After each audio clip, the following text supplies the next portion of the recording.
Friends, this is Akanksha Singh. Welcome study by third Singh. I hope friends आप लोग बहुत अच्छे होंगे। फ्रेंड्स, जैसे कि प्रैक्टिस पेपर स्टार्ट हो चुकी है, आज प्रैक्टिस पेपर 9 है। इसके पहले की वीडियो आप ज़रूर देखें। मैंने पहले भी आपको बताया था कि मैं डॉक्टर रंजीत सिंह की बुक से आपको प्रैक्टिस करवा रही हूँ। इसमें जो इम्पोर्टेंट क्वेश्चन है मैं वही आपको प्रैक्टिस करवा रही हूँ, ठीक है। तो आप वीडियो को फुल वॉच करें, चैनल को लाइक सब्सक्राइब शेयर जरूर करें। अपने एग्ज़ाम के लिए पूरी तरह से तैयार हो जाएं और अपने एग्ज़ाम को लेकर के आप सीरियस हो जाइए ना, सीरियस रहिए आप, क्योंकि आपका एग्ज़ाम अब होगा ही होगा, जब वो भी हो, जुलाई हो, अगस्त हो, सितंबर भी हो, 3 महीने के अंदर जब भी हो सकता है आपका एग्ज़ाम। तो आप पूरी तरह से तैयार हो जाएं और पूरी मेहनत और लगन के साथ अपने एग्ज़ाम की तैयारी करें। तो आइए फ्रेंड्स, वीडियो को स्टार्ट करते हैं। फर्स्ट क्वेश्चन हमारा हमसे क्या पूछ रहा है। Oh this love that makes the world go round, who said this. ठीक है, आप इसका राइट आंसर बताएंगे कि इसका राइट आंसर क्या है। इसका राइट आंसर फर्स्ट है। आज के जो क्वेश्चंस हैं फ्रेंड्स, इसमें ज़्यादातर आपको क्वेश्चंस मिलेंगे, राइटर की पोएम्स की लाइन आपको पूछेंगे, ठीक है। ज़्यादातर क्वेश्चंस आपको यही मिलेंगे कि राइटर्स की पोएम की लाइन रहेगी, आपको उसको बताना रहेगा कि किसकी है, ठीक है। और जो आज के क्वेश्चंस हैं, इसमें ब्रिटिश राइटर्स, इंडियन राइटर्स और आपके एक अमेरिकन राइटर्स, तीनों राइटर्स के आपको इसमें क्वेश्चंस मिलेंगे, उनकी पोएम की लाइंस मिलेगी, ठीक है, उनके एसे की लाइंस मिलेगी। तो आप वीडियो को फुल वॉच करें, चैनल को लाइक सब्सक्राइब शेयर जरूर करें। इस तरह से क्वेश्चंस आपसे पूछे गए हैं, ठीक है।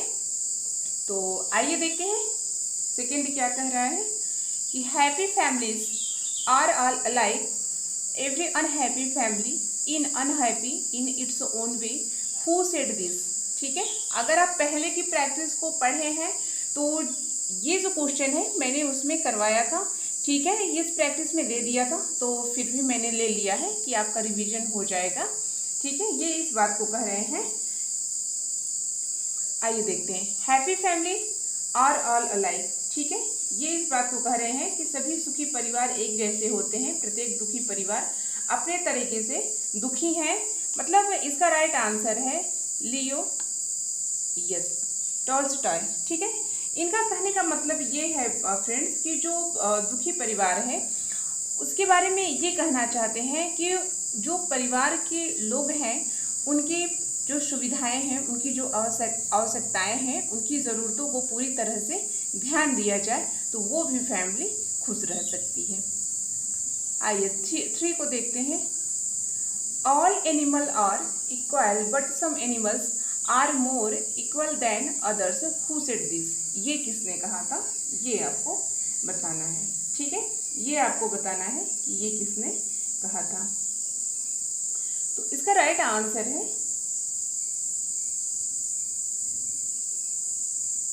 यस, इसका राइट आंसर है डी, ठीक है, जॉर्ज ऑरवेल, ठीक है,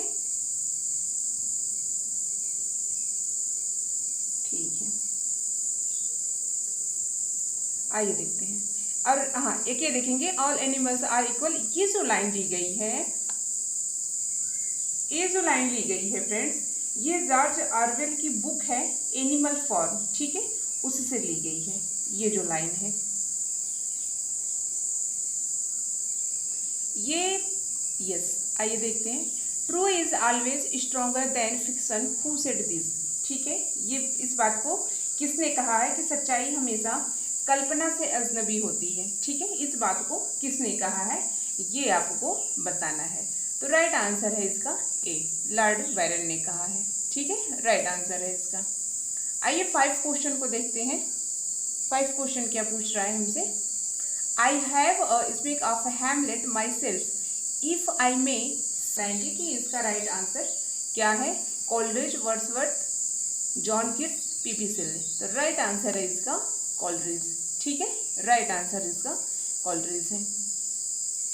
यहाँ के जो क्वेश्चन है, find the figure of speech in the lines, ठीक है, ये फिगर स्पीच के क्वेश्चन हैं। तो आइए इसको देखते हैं। I am a citizen of no mean a celebrated city, इसमें आप 6 में बताएंगे कि इसका राइट आंसर क्या है, ठीक है। एंटी क्लाइमेक्स है, एपिग्राम है, एपिस्ट्रोफी है, ठीक है, डिटोटस है। तो इसमें आप बताएंगे कि इसका राइट आंसर क्या है। तो इसका राइट आंसर है डी।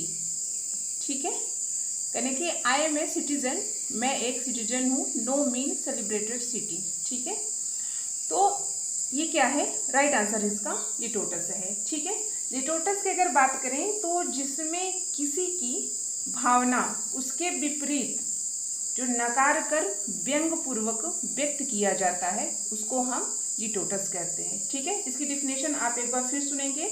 लिटोटस से हम किसे कहते हैं कि जिसमें किसी की भावना उसके विपरीत को नकार कर उसमें व्यंग व्यक्त किया जाता है उसको हम क्या कहते हैं, लिटोटस कहते हैं। राइट आंसर इसका डी है। आइए देखते हैं 7 को देखते हैं। Life is tale told by an idiot, बड़ा फेमस लाइन है। ठीक है, तो आप तो इसे बता सकते हैं कि क्या है, मेटाफर, एपिग्राम, एपोस्ट्रॉफी, एलिट्रेशन। ठीक है, कमेंट जरूर किया कीजिए, आप लोग कमेंट बिल्कुल नहीं करते हैं, तो आप लोग कमेंट को जरूर किया करिए। ठीक है, life is a tale told by an idiot. 7 में बताएंगे कि इसका राइट आंसर क्या है, तो इसका राइट आंसर है मेटाफोर। ठीक है, राइट आंसर इसका मेटाफोर है, राइट आंसर। 8 देखते हैं। Capri and crown must tumble down. ठीक है, आप इसे बताएंगे कि इसमें क्या है, एंटी क्लाइमैक्स है, एपिग्राम है, मेटोनमी है, लिटोटस है। ठीक है, इसका राइट आंसर आप बताएंगे कि क्या है 8 में। तो इसका राइट आंसर है फ्रेंड्स मेटोनमी। ठीक है, मेटोनमी की अगर बात करें कि किसे कहते हैं, तो मेटोनमी किसी वस्तु या विचार का जो नाम के उपयोग से बनता है उसको हम क्या कहते हैं, मेटोनमी कहते हैं। जैसे है राजदंड मुकुट अवश्य पड़ेगा। ठीक है, इसका है। ठीक है, तो मेटोनमी की अगर डिफिनेशन आप लेंगे तो मेटोनमी को वो होता है कि किसी वस्तु या विचार का जो नाम से उपयोग से, ठीक है, उसका उपयोग किया जाता है या उसके उपयोग से बनता है उसको हम क्या कहते हैं, मेटोनमी कहते हैं। राइट आंसर है इसका सी। 9 क्वेश्चन को देखते हैं। वाई देन ओ ब्राउलिंग लव ओ लविंग लेट, ये टीजीटी 2010 में क्वेश्चन पूछा था, आप इसको बताएंगे 9 में राइट आंसर क्या है, तो इसका राइट आंसर है ऑक्सीमोरन। ठीक है, राइट आंसर इसका डी है। 10 को देखते हैं। War as peace, ignorance in strength, freedom is slavery. ठीक है, 10 में आप बताएंगे कि इसका राइट आंसर क्या है फ्रेंड्स, इसका राइट आंसर है सी, पैराडॉक्स। ठीक है, राइट आंसर है इसका। आप इसके पहले वाली वीडियो जरूर देखें जो प्रैक्टिस करवाई गई है, मैं बार बार आपसे कहती हूँ आप उसको जरूर देखें फ्रेंड्स, आप उसे देखेंगे तो आपको बहुत अच्छे से समझ में आ जाएगा। ठीक है, who has been term as motiveless malignity, TGT 2009 में यह पूछा था, इसमें आप बताएंगे कि मोटिवलेस मैलिग्निटी जो उद्देश्यहीन दुर्भावना, हु हैज़ बीन मतलब किसे कहा गया है। ठीक है, आप इसे बताएंगे, मैकबेथ को, ओथेलो को, आइगो को, ठीक है, पोलोनियस को। इसमें आप बताएंगे कि मोटिवलेस मैलिग्निटी किसे कहा गया है, तो राइट आंसर है आइगो को, है ना, आइगो को किसको कहा गया है, आइगो को कहा गया है। और ये किसका कैरेक्टर है, किंग लियर का। आइए 12th देखते हैं। Who among the following was born first of all. ठीक है, आप बताएंगे कि इसका राइट आंसर क्या है। Who was following was born first of all, first of all born in 4 option में से कौन है, आप उसको बताएंगे। विलियम शेक्सपियर का पहले हुआ था, जॉन मिल्टन का, कि जॉन गॉसवर्दी का हुआ था, वर्ड्सवर्थ का हुआ था। तो राइट आंसर इसका ये है विलियम शेक्सपियर का। ठीक है, विलियम शेक्सपियर का, और ये टीजीटी 2004 में पूछा था। ठीक है, देखते हैं फिर इसको। Who among the following was born first of all. ठीक है, फर्स्ट ऑफ ऑल जो वर्ण था इन 4 ऑप्शन में से निम्नलिखित में से किसका था, तो विलियम शेक्सपियर थे। राइट आंसर इसका ए है, पहली बार। हु, ठीक है, ये क्वेश्चन आपसे यही पूछ रहा है फ्रेंड्स कि किंग लियर को किसने संशोधित किया था कि कार्डेलिया अंत में एडगर से शादी कर सके। ये टीजीटी 2013 में क्वेश्चन पूछा था, आप इसको ध्यान देंगे। जो क्वेश्चंस पूछे गए हैं फ्रेंड्स वही क्वेश्चन मैंने लिए हैं। Who wrote lilies that fester smell far worse than weeds. ठीक है, ये टीजीटी 2013 का क्वेश्चन है। आप इसमें बताएंगे कि इसका राइट आंसर क्या है। इसका राइट आंसर है शेक्सपियर। ठीक है, और ये जो लाइन है lilies that fester smell far worse than weeds, ये जो लाइन है शेक्सपियर के सोनेट 94 से ली गई है। और इसमें शेक्सपियर इस बात को कह रहे हैं कि जो लोग अपनी भावनाओं और इच्छाओं को नियंत्रित कर सकते हैं वो दुनिया में बहुत कुछ कर सकते हैं। ठीक है, तो ये विलियम शेक्सपियर के और शेक्सपियर के सोनेट 94 की ये लाइन है। ठीक है, चलिए आइए देखते हैं 15 क्वेश्चन को देखते हैं। In which Shakespearean play does Curan appears. ठीक है, आप इसमें बताएंगे कि क्यूरन शेक्सपियर की किस नाटक में दिखाई देता है। ये टीजीटी 2013 में ये क्वेश्चन पूछा था। मैकबेथ में, ओथेलो, किंग लियर, हैमलेट किस में दिखाई देता है? तो ये किस में दिखाई देता है? किंग लियर में दिखाई देता है। आप इसको ध्यान देंगे क्यूरन। ठीक है, क्यूरन आप इसे ध्यान दें।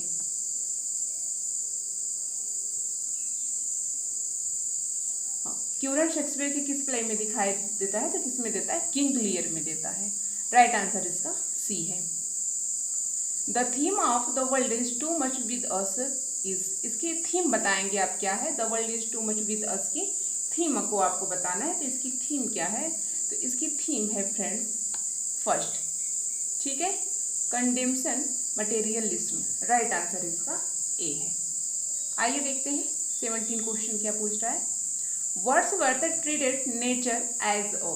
आप इसमें बताएंगे कि वर्ड्सवर्थ ने प्रकृति को इस प्रकार किया है। तो इनमें बताएंगे कि किस प्रकार से किया है। ठीक है, लिविंग पर्सनालिटी के रूप में किया है कि लाइफलेस ऑब्जेक्टिव में किया है कि नॉन लिविंग पर्सनालिटी में किया है कि नॉन ऑफ दिस में किया है। 17 में आप राइट आंसर इसका बताएंगे कि वर्ड्सवर्थ ने नेचर को इस प्रकार किया, मतलब किस प्रकार नेचर को किया है। तो लिविंग पर्सनालिटी में किया है। राइट आंसर इसका ए है, लिविंग पर्सनालिटी राइट आंसर है। 18 क्वेश्चन को देखते हैं। What does pantheism mean. ठीक है, 18 में आप बताएंगे कि पैंथाइज्म, यस, पैंथाइज्म का मीन क्या है। ठीक है, व्हाट डज पैंथाइज्म है, पैंथाइज्म है, प्रोनाउंस थोड़ा सा मिस्टेक हो गया था, आप इसको देखेंगे पैंथेइज्म है। ठीक है, इसका मीन क्या है आप बताएंगे। तो इसका मीन है God is all and all is God. Right answer है इसका ए। ठीक है, पैंथेइज्म का मतलब होता है सर्वस्वरवाद। ठीक है, सर्वस्वरवाद होता है इसका मतलब। आइए देखते हैं, नेक्स्ट देखते हैं 19 को देखते हैं।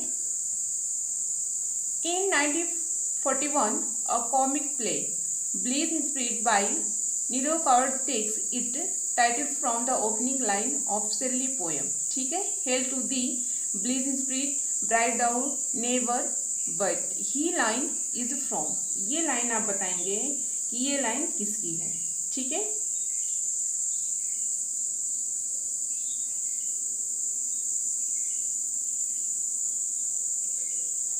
ये आप बताएंगे कि यस एक प्ले है। ठीक है, इसको ध्यान दें, एक प्ले है जिसका नाम है ब्लीथ स्पिरिट। ठीक है, और इसको यस किसके द्वारा किया गया था? ठीक है, बाय नोएल कावर्ड के द्वारा इसको किया गया था। तो अब फ्रेंड्स आपको ये बताना है कि ये शेरली की जो पोएम है, शेरली की किस पोएम की प्रारंभिक लाइन है, यानी कि ओपनिंग लाइन है, यानी कि शेरली की वो कौन सी पोएम है जिसकी ये प्रारंभिक लाइन है। ठीक है, तो आइए देखते हैं।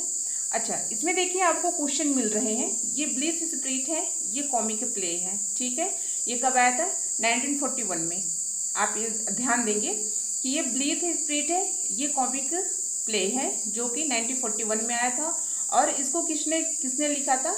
नोएल कावर्ड ने। ठीक है, तो आपको ये बताना है कि ब्लीथ स्पिरिट कॉमिक नोवेल को नोएल कावर्ड ने 1941 में लिखा था। तो ये सिल्ली की किस ओपनिंग लाइन की पोयम है, आपको ये बताना है। ठीक है,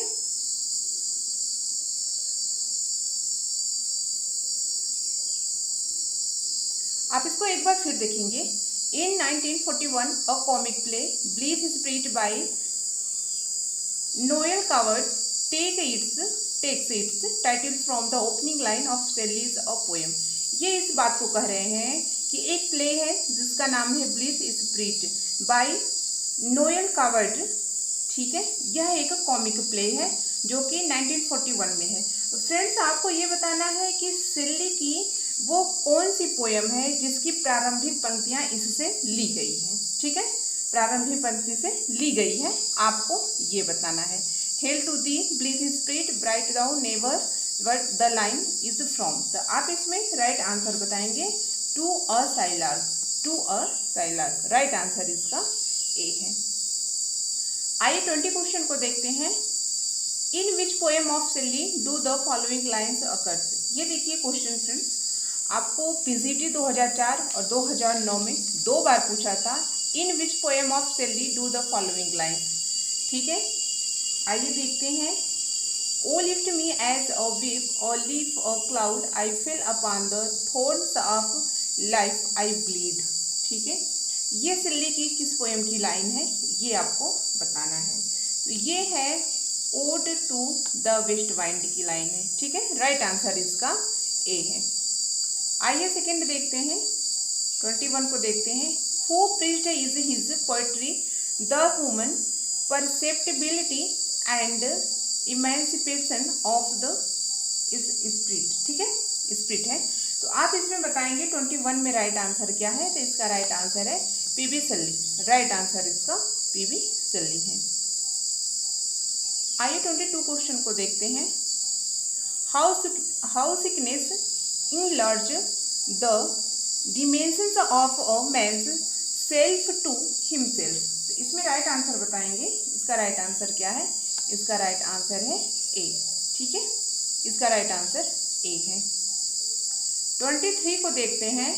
lamps style is inseparable from his humour of which it is the expression who said. आप इसमें बताएंगे 23 का राइट आंसर क्या है। तो इसका राइट आंसर है हगवालकर। ठीक है, लैम्प की स्टाइल है is inseparable from the humour of which it is expression who said. ये कौन कहा था, हगवालकर। राइट आंसर इसका है। आइए 27 को देखते हैं। इन ओड टू साइकी। ठीक है, साइकी इज लव बाई। तो आप इसके बारे में बताएंगे क्या है, ये है इरोज लव। ठीक है, ये क्या है, यूरोज लव। ये साइकी जो है, ठीक है, आइए देखते हैं। साइकी की अगर बात करें फ्रेंड्स, तो इसको किसने लिखा है, इन ओड टू साइकी। इसको लिखे हैं जॉन कीट्स ने 1819 में। ठीक है, आप इस बात को ध्यान देंगे। इन ओड टू साइकी को जॉन कीट्स ने लिखा है 1819 में। साइकी जो होती है बहुत ही खूबसूरत होती है और जो गॉड की देवी होती हैं वह इससे ईर्ष्या करती हैं और अपने बेटे को गॉड के पास भेजती हैं। ये इरोज लव रहता है। राइट आंसर इसका ए है। आइए 25 क्वेश्चन को देखते हैं।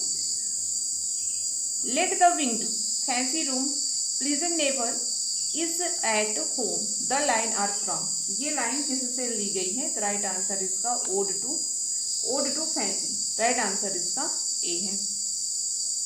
26 क्वेश्चन को देखते हैं। I am the only child of parents who weighed measured and prized everything for home what could not be weighed measured and the prize he had no existence once a gentleman. यहाँ पे gentleman रहेगा and always a gentleman. ठीक है, आइए 26 को देखते हैं friends. 1 second please wait.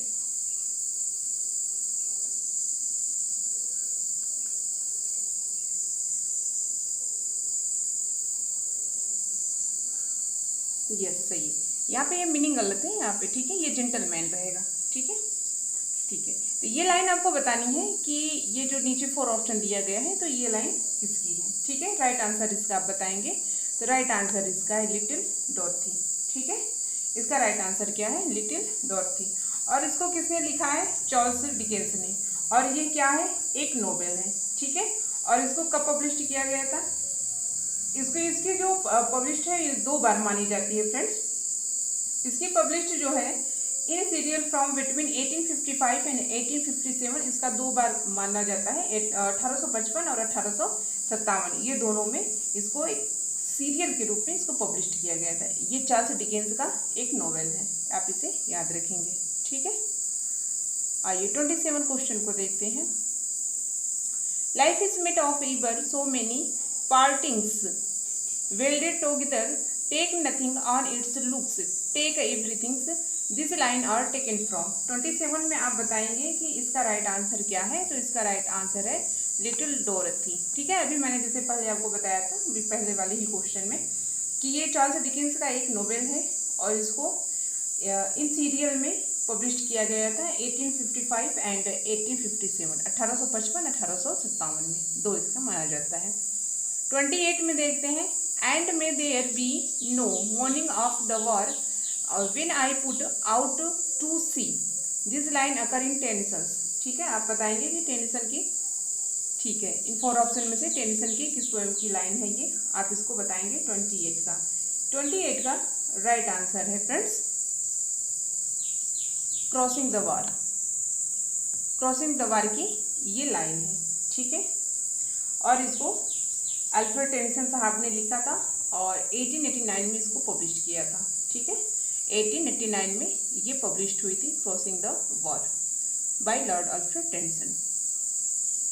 इस लाइन को तो आप जानते हैं, let knowledge grow from more to more but more of ravens in use dwell that mind and soul according well may make on music as before, in which poem of Tennyson's do we find the above quoted line। ठीक है, ये PGT 2005 में पूछा था, इससे question बनते हैं ज़्यादातर इन मेमोरियम से। ठीक है, तो इसका राइट आंसर है इन मेमोरियम। इसका राइट आंसर है इन मेमोरियम। ठीक है, आइए देखते हैं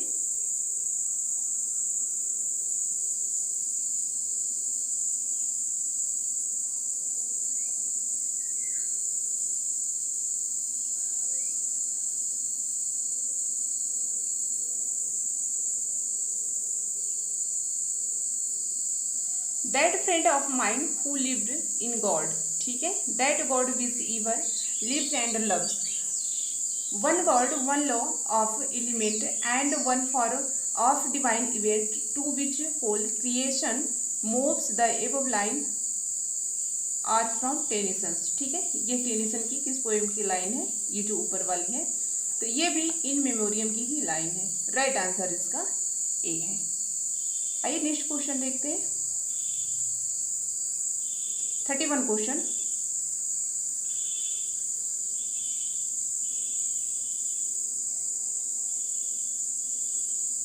all that Bluth means heavy and comes work for him and his hands, this line is taken from। आप इसमें बताएंगे 31 में 31 की राइट आंसर क्या है? तो इसका राइट आंसर है फर्स्ट, सेकेंड, थर्ड, फोर्थ में आप देखेंगे तो इसका राइट आंसर है द वुडलैंडर्स। राइट आंसर है इसका।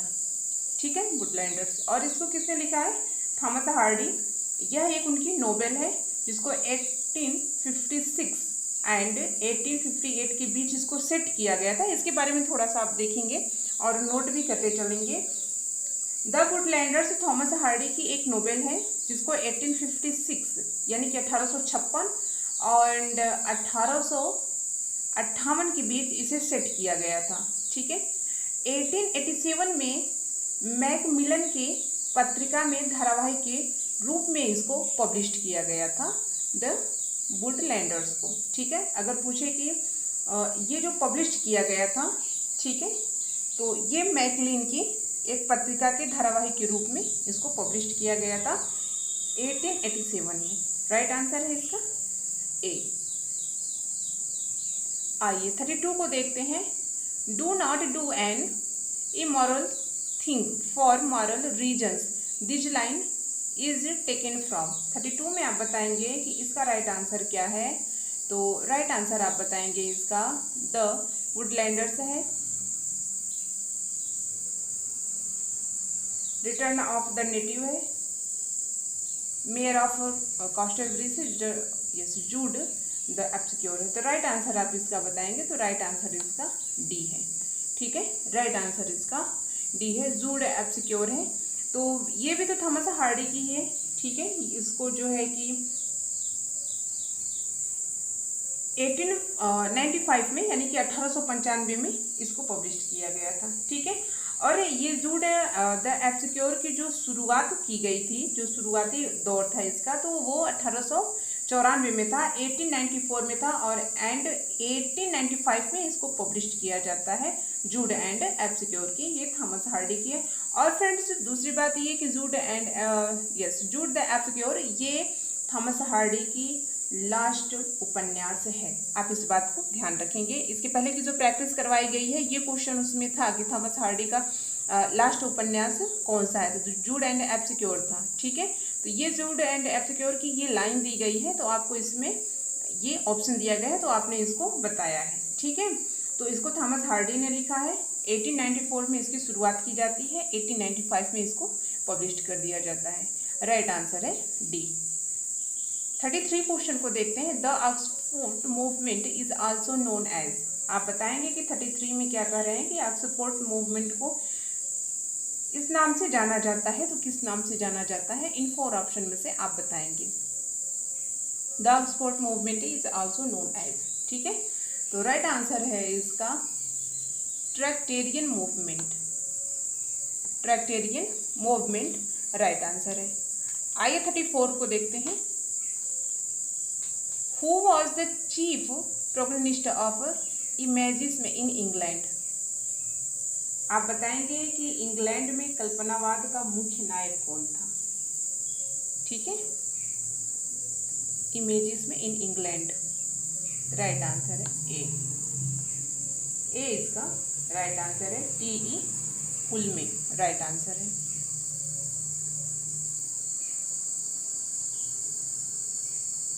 आइए 35 क्वेश्चन को देखते हैं। I craved for love not lost love give a kind of protection love is the capital of poetry who said. ये किसने कहा था? यहाँ से इंडियन राइटर के क्वेश्चन से स्टार्ट होते हैं। आप बताएंगे 35 में क्या कह रहे हैं कि मैं प्यार की चाहत रखता हूँ, वासना की नहीं, एक तरह की सुरक्षा देता है, प्यार कविता के पूजिए। कह रहे हैं कि प्यार एक तरफ से सुरक्षा देता है, और जो लव को कह रहे हैं, लव क्या है? पोएट्री की कैपिटल है, यानी उसकी पूंजी है। तो ये लाइन आप समझ गए होंगे कि इसको किसने लिखा है, तो कमला दास। राइट आंसर है कमला दास। राइट आंसर इसका ए है। आइए 36 क्वेश्चन को देखते हैं। Who makes the following comments? Tradition, ठीक है, ideology, customs, believe that have gone behind the expiry, ठीक है, यहाँ पे स्पेलिंग मिस्टेक है, ठीक है,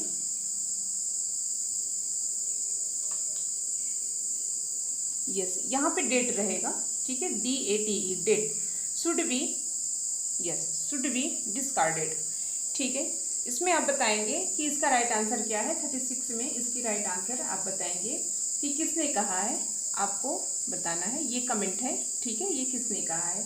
तो ट्रेडिशनल जो परंपराएं हैं, ठीक है, आइडियोलॉजी जो विचारधारा है, कस्टम जो रीत रिवाज है, बिलीफ्स जो विश्वास है, उसे कह रहे हैं कि हैव गॉन बिहाइंड, वह क्या हो गया है, वो समाप्त हो गए हैं, विश्वास ही नहीं है और उन्हें त्याग देना चाहिए। तो ये कमेंट किसका है, आप इसको बताएंगे।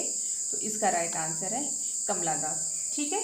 उनके कहने का मतलब है कि जो परंपरा है, जो विचार है, जो रीत रिवाज है, उसमें जो विश्वास था वो समाप्त हो गया है, उसमें विश्वास किसी को नहीं है, तो उसे त्याग दिया जाना चाहिए। 37 को देखते हैं। Man comes to this world naked and goes out of it naked, and he doesn't carry his goods away with him on his chest. It is best to travel light is a line from. ठीक है, आप इसे बताएंगे इसका right answer क्या है। तो इसका राइट आंसर है ए, कूली। कूली इसका राइट आंसर है। ठीक है, 38 को देखते हैं।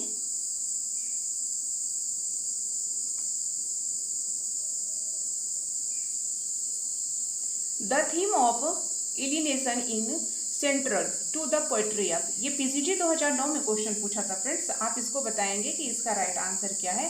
तो इसका राइट आंसर है निजिम एजेकिल। इसकी स्पेलिंग मिस्टेक है। ठीक है, निजिम एजेकिल रहेगा। तो the theme of alienation in central to the poetry, उसकी थीम है निजिम एजेकिल। इसका राइट आंसर है ए। ये पीसीटी 2009 में पूछा था। An India by Nissim Ezekiel depict the relationship between, ये पीसीटी 2001 में पूछा था। इसको आप बताएंगे यस। इन इंडिया, ठीक है, आप ये इसको ध्यान देंगे।